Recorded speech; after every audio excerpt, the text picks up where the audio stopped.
शिव तो आदिदेव है, उनकी पूजा समझ आती है।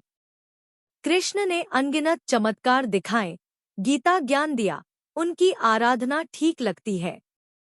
पर राम, दशरथनंदन श्रीराम में ऐसा क्या है कि राम का नाम ही ईश्वर का पर्याय बन गया, कि लोग वेदों में वर्णित देवताओं को भूल राम राम करने लगे। उन्होंने तो बाकी देवताओं की तरह कभी चमत्कार नहीं दिखाया, न हलाहल विषपान किया, न मुख से ज्ञान का प्रसाद वितरित किया। फिर उन्होंने ऐसा क्या किया जो राम राम हुए? उत्तर है उनके कर्म। उच्च वर्ग में, बल्कि सत्ता, धन, अधिकार के सर्वोत्तम शिखर के घर जन्मे उस महामानव ने किसी भी मानव के गुणों का सर्वोत्तम सोपान छू लिया था।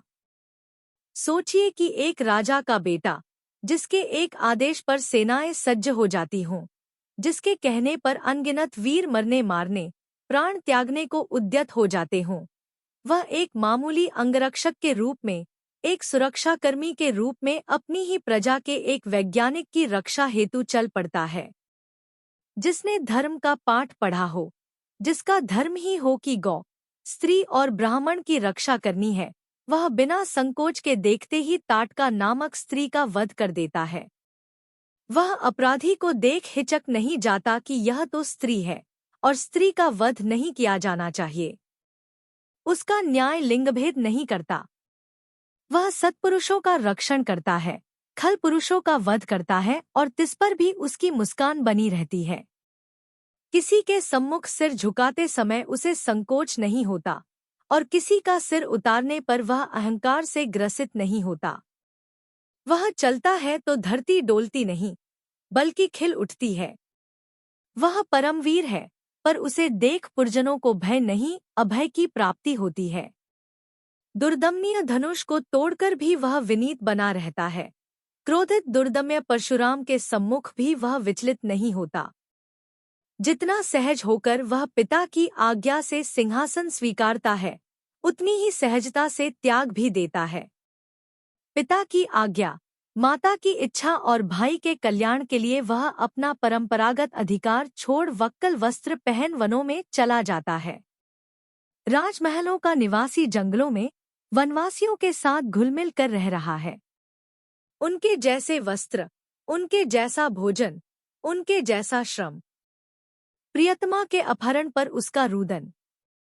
उस युग में जब राजपुरुषों के लिए बहुविवाह मान्य था, स्वयं उसके पिता की कई स्त्रियां थीं, वह एक स्त्री के लिए पेड़ों से लिपट कर रो रहा है, नदी और पर्वतों से पागलों की भांति पूछ रहा है। सामान्य मनुष्य की भांति जब दुख अत्यधिक हो तो क्रोध बन जाता है, वह सब तहस-नहस करने पर उतारू हो जाता है, पर अंततः स्वयं को नियंत्रित कर लेता है और अपनी स्त्री को खोजने के लिए धरती पाताल एक कर देता है। संसाधनहीन वनवासी शून्य से सेना का निर्माण करता है। अधर्मी को दंडित करना ही धर्म है, अतः अधर्मी का छुपकर वध करते समय परंपरागत धर्म उसका बाधक नहीं बनता। संसार में जो पहले कभी न हुआ था, वह कर दिखाता है। समुद्र को बांध लेता है। वह विनय की प्रतिमूर्ति है जो हाथ जोड़कर विनती करता है, परंतु अवहेलना पर वही हाथ शस्त्र उठाकर दंड देने की क्षमता भी रखते हैं। वह सहिष्णु है, पर उसकी सहिष्णुता दुर्बलता के कारण नहीं है। वह जानता है कि वही विजय होगा, फिर भी वह हाथ जोड़ना जानता है।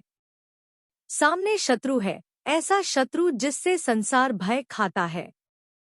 जिसने देवताओं तक पर विजय प्राप्त की हुई है, वह उससे भिड़ जाता है।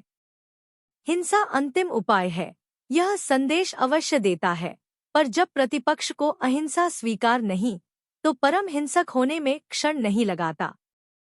वह जो अपने राज्य से निर्वासित है, अपने राज्य से भी अधिक संपन्न राज्य जीतकर भी उसे तृण की भांति त्याग देता है और उस स्त्री को, जो उसके शत्रु के घर वर्ष भर कैदी रही हो, गले लगा लेता है। जिसका चरित्र इतना पावन है कि उसके महाबलशाली भाई उसके अनुचर बने रहते हैं।